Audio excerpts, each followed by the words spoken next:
ونستعينه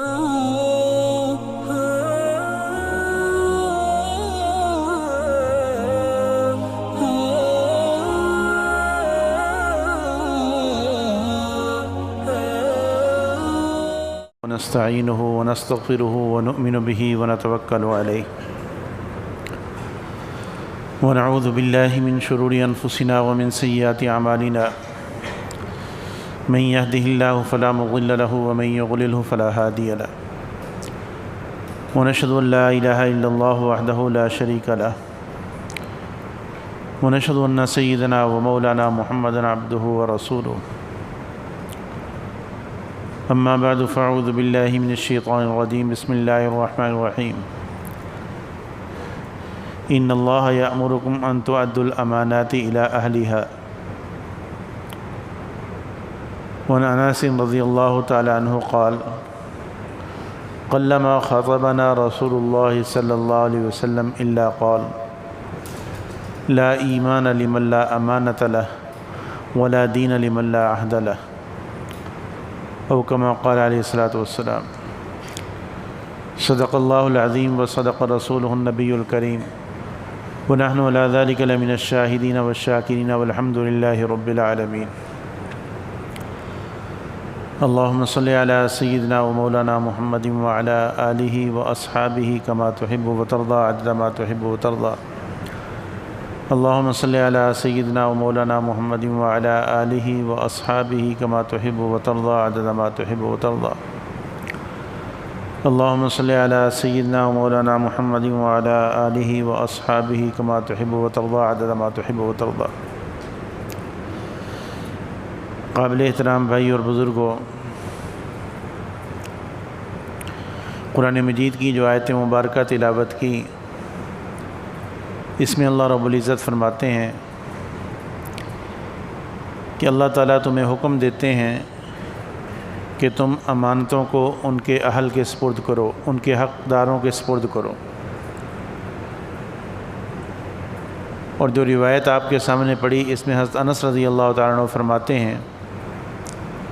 کہ بہت کم ایسا ہوا کہ حضور صلی اللہ علیہ وسلم نے بیان فرمایا اور اس بیان میں یہ بات نہ کی ہو۔ یعنی حضور صلی اللہ علیہ وسلم کے بیانات میں اکثر آپ صلی اللہ علیہ وسلم یہ بات فرماتے تھے کہ اس شخص کا ایمان کامل نہیں جس میں امانت داری نہیں، اور اس شخص کا دین میں کوئی حصہ نہیں جس میں عہد کی پاسداری نہیں۔ امانت کا مفہوم ہمارے معاشرے میں یہ سمجھا جاتا ہے کہ کسی نے کسی کے پاس کوئی چیز رکھوا دی یا کوئی پیسے رکھوا دیے، تو اگر تو وہ وقت پر ادا کر دیتا ہے، مانگنے پر دے دیتا ہے، تو سمجھتے ہیں کہ یہ امانت دار ہے، اور اگر وہ اس وقت ٹال مٹول سے کام لے اور نہ دے تو کہتے ہیں کہ اس نے امانت میں خیانت کی۔ تو امانت کا تعلق صرف کسی کے پاس مال رکھنے کے ساتھ نہیں، بلکہ ہر وہ چیز جس کے ساتھ کسی کا حق وابستہ ہے اس کے ساتھ امانت کا تعلق ہے۔ اب سب سے پہلے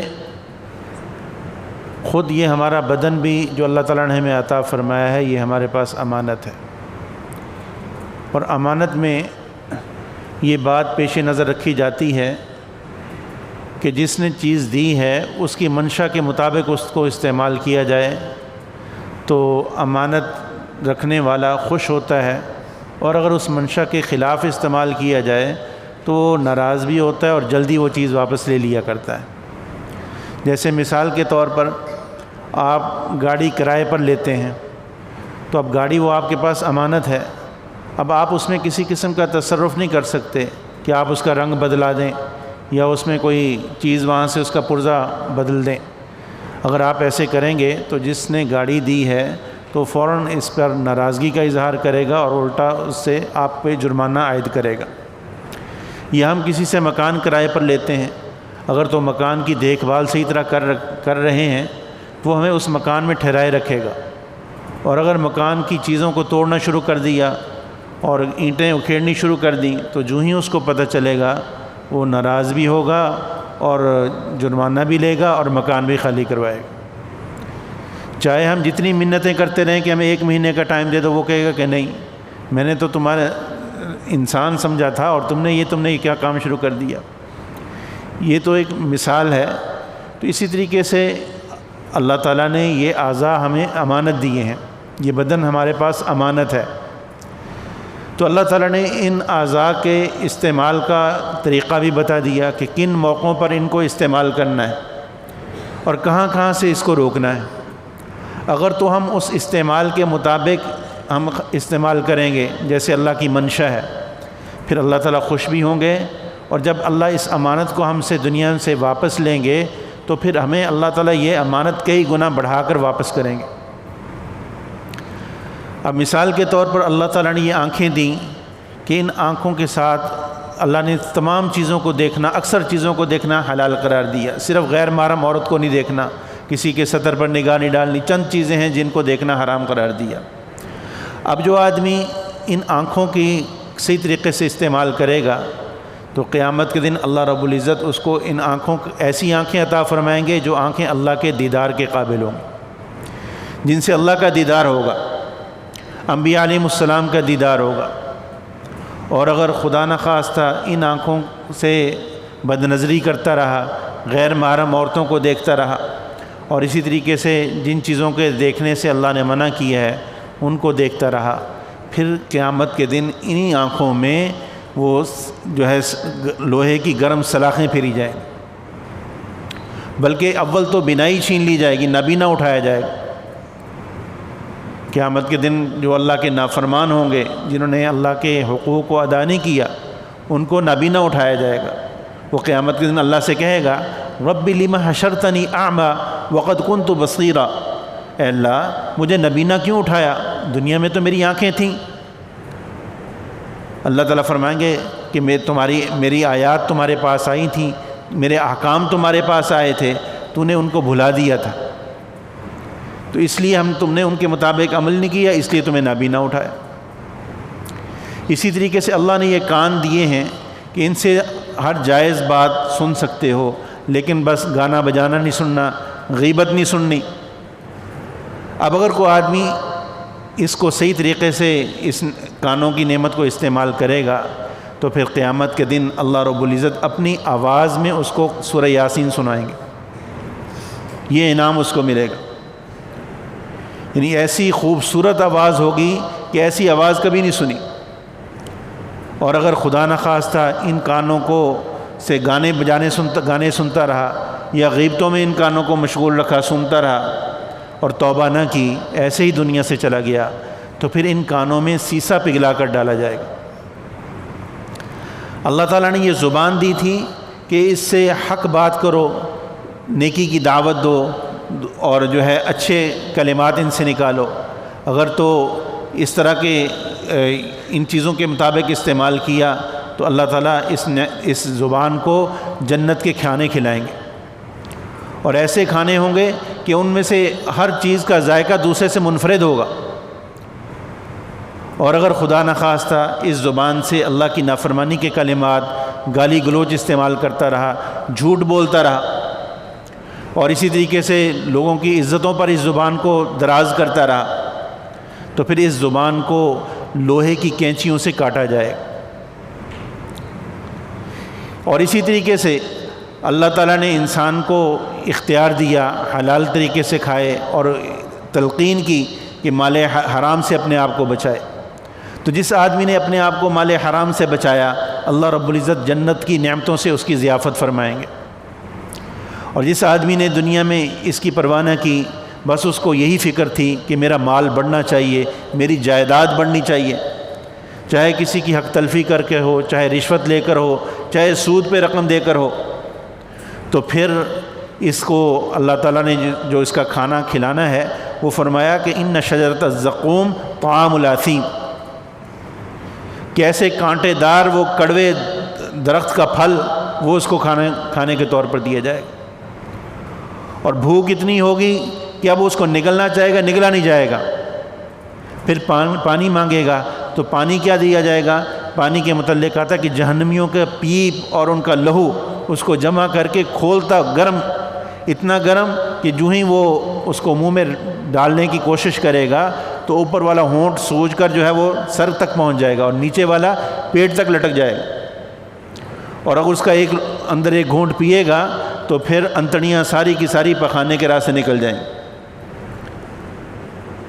تو اللہ تعالیٰ نے یہ اعضاء ہمیں دیے ہیں، یہ ہمارے پاس امانت ہے، اس امانت کے متعلق اللہ تعالیٰ نے ہم سے پوچھنا ہے۔ اللہ تعالیٰ قرآن مجید میں فرماتے ہیں ان السمع والبصر والفؤاد کل اولئک کان عنہ مسئولا، یہ کان، یہ تمہاری بصارت اور اس کے متعلق، اور اس طریقے سے دل، ان سب کے متعلق تم سے قیامت کے دن پوچھا جانا ہے۔ آج ہم یہ سمجھتے ہیں کہ بس امانت کا تعلق صرف جو ہے وہ مال رکھنے کے ساتھ ہے، حالانکہ سب سے پہلا امانت کا تعلق تو خود ہمارے اپنے بدن کے ساتھ ہے کہ اللہ تعالیٰ نے ہمیں یہ جو اعضاء دیے ہیں، ان اعضاء کو استعمال کا ایک طریقہ بتایا ہے، ایک اس کی لمٹ رکھی ہے کہ ان مواقع میں ان کو استعمال کرنا ہے، ان سے ہٹ کر استعمال کرو گے تو پھر جو ہے تم سے پوچھ ہوگی۔ ہم یہ سمجھتے ہیں کہ ہمارا جسم ہے، ہماری ملکیت ہے، جیسے ہم چاہیں کریں، اور آج ہمارے معاشرے میں یہ نعرے لگائے جاتے ہیں کہ ہمارا جسم ہماری مرضی۔ تو یہ جسم ہمارا نہیں ہے، یہ ہمارے رب کا ہے، اس نے ہمیں امانت کے طور پر دیا ہے۔ یہی وجہ ہے کہ انسان کے لیے خودکشی حرام ہے، اپنے اعضاء کا دوسرے کو عطیہ دینا حرام ہے، کیونکہ انسان اس کا مالک نہیں ہے، اس کو یہ عاریت کے طور پر دیا گیا۔ تو جہاں اللہ چاہیں وہاں دیکھے، جہاں اللہ چاہیں وہاں بولے، جہاں اللہ چاہیں وہاں سنے، اس کے مطابق سنے، تو پھر یہ بدن اللہ کو انتہائی محبوب بن جاتا ہے۔ پھر اللہ اس بدن کو ایسے لباس پہنائیں گے کہ اس اتنا قیمتی لباس کبھی کسی نے جو ہے دیکھا نہیں، نہ اس کے متعلق کسی کے وہم و گمان میں گزرا۔ تو اللہ نے یہ بہت محدود مدت کے لیے یہ ہمیں اعضاء دیے، اور پھر اعضاء ہم دیکھتے ہیں کہ ان میں پوری قوت اور طاقت جو ہے وہ بھی ایک تھوڑے سے زمانے کے لیے، جب بڑھاپا آتا ہے آہستہ آہستہ ان اعضاء میں کمزوری آنا شروع ہو جاتی، تو یہی ہمارا امتحان کا دورانیہ ہے۔ تو اس میں یہ اعضاء ہمارے پاس اللہ کی طرف سے امانت، اور اسی طریقے سے اللہ نے اگر کسی کو عہدہ اور منصب دیا ہے، کوئی بھی ہے، کوئی مدرسے کا محتمم ہے، کسی ادارے کا ذمہ دار ہے، تو یہ بھی اس کے پاس امانت ہے۔ اب اگر وہ اس کے تقاضوں کے مطابق اس ذمہ داری کو نہیں نبھا رہا تو یہ اس کے لیے جو ہے قیامت کے دن مواخذے کا باعث ہے۔ اگر وہ تاجر ہے تو اگر وہ تجارت میں امانت داری کا مظاہرہ نہیں کر رہا تو یہ چیز اس کے لیے دنیا میں بھی پکڑ کا ذریعہ ہے اور آخرت میں بھی۔ دنیا میں پکڑ یہ ہوتی ہے کہ اللہ رب العزت کی جانب سے جب ناپ تول میں کمی ہوتی ہے تو اللہ تعالیٰ، حضور صلی اللہ علیہ وسلم فرماتے ہیں کہ اللہ تعالیٰ بارشوں کو روک لیتے ہیں۔ اب ناپ تول میں کمی ہم میں سے ہر شخص کر رہا ہے، یہ نہیں کہ صرف تاجر کر رہا ہے۔ ویل للمطففین، ہلاکت ہے ناپ تول میں کمی کرنے والوں کے لیے۔ اس کے تحت حضرت امام مالک رحمۃ اللہ علیہ فرماتے ہیں کہ تطفیف کا تعلق ہر چیز کے ساتھ ہے۔ اگر خاوند اپنی بیوی کا صحیح حق ادا نہیں کر رہا، جو اس کے حقوق اس کے متعلقہ ہیں وہ ادا نہیں کر رہا، تو یہ بھی تطفیف کا مرتکب ہے۔ بیوی خاوند کا حق ادا نہیں کر رہی تو یہ بھی تطفیف کی مرتکب ہے۔ والدین اپنی اولاد کی تربیت کا صحیح طور پر حق ادا نہیں کر رہے، ان کی دینی تربیت کا خیال نہیں رکھ رہے، تو یہ بھی تطفیف کے مرتکب ہیں۔ اولاد والدین کے جو حقوق ان کے متعلقہ ہیں ان کو ادا نہیں کر رہی تو یہ بھی تطفیف کے مرتکب ہیں۔ تو ہم میں سے ہر شخص تطفیف کا مرتکب ہے، لیکن ہماری نظر دوسروں کی طرف ہے۔ ہمارے دل میں بس یہ والدین ہیں تو وہ یہ کہتے ہیں کہ بچے ہماری خدمت نہیں کرتے، بچے ہماری بات نہیں مانتے، لیکن کبھی وہ اس بات کو نہیں سوچیں گے کہ آیا میرے ذمے جو اولاد کے حقوق تھے میں نے ان کو پورا کیا کہ نہیں، میرے ذمے ان کو حلال کما کر کھلانا تھا، آیا میں نے حلال و حرام کی تمیز کی یا نہیں کی۔ بس یا یہ کہ ان کی دنیاوی مستقبل بنانے کے لیے بس مال سمیٹو جہاں سے آئے۔ تو جب ان کو مال حرام کھلایا ہو تو پھر وہ کہاں والدین کے فرما بردار ہوں گے۔ تو اس لیے تطفیف کا تعلق ہر چیز کے ساتھ ہے۔ تو ہم میں سے ہر شخص کو یہ سوچنا چاہیے، اگر تاجر ہے تو وہ اگر تجارت میں چیز جو ہے ٹھیک نہیں دے رہا، اس میں خیانت کر رہا ہے، تو بھائی یہ صرف دنیا میں بھی پکڑ نہیں، آخرت میں بڑی سخت اس پہ پکڑ ہے۔ علامہ جلال الدین سیوطی رحمۃ اللہ علیہ بہت بڑے عالم گزرے ہیں، انہوں نے اپنا یہ واقعہ ذکر کیا کہ ایک دفعہ حج کے سفر میں انہوں نے یہ واقعہ ذکر کیا کہ اپنی کتاب احکام المرضی میں تو اس میں یہ ذکر کرتے ہیں کہ ایک حج کا قافلہ جا رہا تھا، ان میں ایک شخص احرام باندھے ہوئے، اب اس کا انتقال ہوا تو اس کی قبر کھودنے لگے، تو جہاں قبر کھودی تو وہاں سانپ بیٹھا ہوا، تو گھبرا گئے کہ شاید جو ہے اس قبر میں جو ہے وہ سانپ کی بل تھی اس جگہ، تو انہوں نے کچھ فاصلے سے جا کر قبر کھودی تو وہاں پھر وہی سانپ بیٹھا ہوا، پھر تیسری جگہ جا کے کھودی تو وہاں پھر وہی سانپ بیٹھا ہوا۔ تو وہاں قریب ایک بہت بڑے عالم تھے، ان کے پاس گئے اس علاقے میں، ان سے جا کر یہ بات کی تو وہ کہنے لگے کہ اس کو دفن کر دو، یہ اس کا کوئی عمل ہے جو جہاں وہ جاتا ہے وہاں قبر میں اس کے ساتھ آ رہا ہے۔ چنانچہ اس کو دفن کر دیا گیا۔ حج سے واپسی کے بعد وہ اس کے گھر والوں کے پاس گئے اور اس سے پوچھا کہ وہ کیا عمل کرتا تھا، تو کسی نے بتایا، ان کے گھر والوں نے بتایا کہ اس میں ایک خامی یہ تھی کہ وہ گندم بیچا کرتا تھا، لیکن گندم میں وہ کچھ بھوسا ملا دیا کرتا تھا، گندم نکال لیا کرتا تھا، وزن جو ہے وہ پورا نہیں دیتا تھا۔ تو فرمانے لگے کہ یہی اس کا عمل تھا جو آگے قبر میں سانپ بن کے بیٹھا ہوا۔ تو اللہ جو ہم قبر میں، جو دنیا میں ہم کر رہے ہیں، قبر میں ہمارے ساتھ ویسے ہی ہوگا۔ ہم یہ سمجھتے ہیں کہ قبر جو ہے یہ مٹی کا ڈھیر ہے، حضور صلی اللہ علیہ وسلم فرماتے ہیں قبر اس کو مٹی کا ڈھیر مت سمجھو، یہ جنت کے باغوں میں سے ایک باغ ہے یا جہنم کے گڑھوں میں سے ایک گڑھا ہے۔ اور ہر آدمی اپنی قبر جو ہے روزانہ اپنی قبر کو یا بنا رہا ہے یا بگاڑ رہا ہے۔ اگر اچھے عمل کر رہا ہے تو قبر جنت کا باغ بن رہی ہے۔ بھائی اس کو بند کر دیں، یہ کام نہ کریں۔ اور اگر جو ہے وہ بدعملی کا مظاہرہ کر رہا ہے تو بھائی پھر یہ اپنی قبر خراب کر رہا ہے۔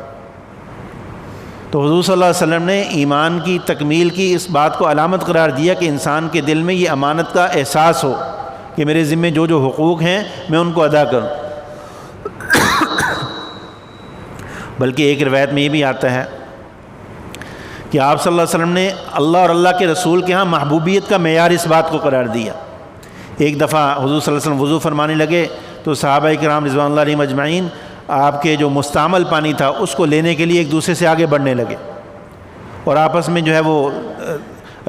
چھینا جھپٹی کی نوبت آنے لگی۔ تو حضور صلی اللہ علیہ وسلم نے صحابہ سے فرمایا کہ تم یہ کیوں کر رہے ہو؟ آپ کے علم میں تھا، بس صرف ان کی زبان سے کہلوانا چاہتے تھے۔ انہوں نے عرض کیا اللہ اور اللہ کے رسول کی محبت میں ہم ایسے کر رہے ہیں۔ تو حضور صلی اللہ علیہ وسلم نے فرمایا کہ جو شخص یہ چاہتا ہے اللہ اور اللہ کا رسول اس سے محبت کرے اور وہ اللہ اور اللہ کے رسول سے محبت کرے، یعنی اس کی محبت کامل تب ہوگی کہ جب وہ ان کاموں کو اپنائے گا۔ فرمایا کہ وہ جب بات کرے سچ بولے، اور جب اس کے پاس امانت رکھی جائے تو اس امانت کو ادا کرے، اور جو اس کا پڑوسی ہو اس کے ساتھ اچھا برتاؤ کرے۔ آپ نے یہ 3 کام فرمائے۔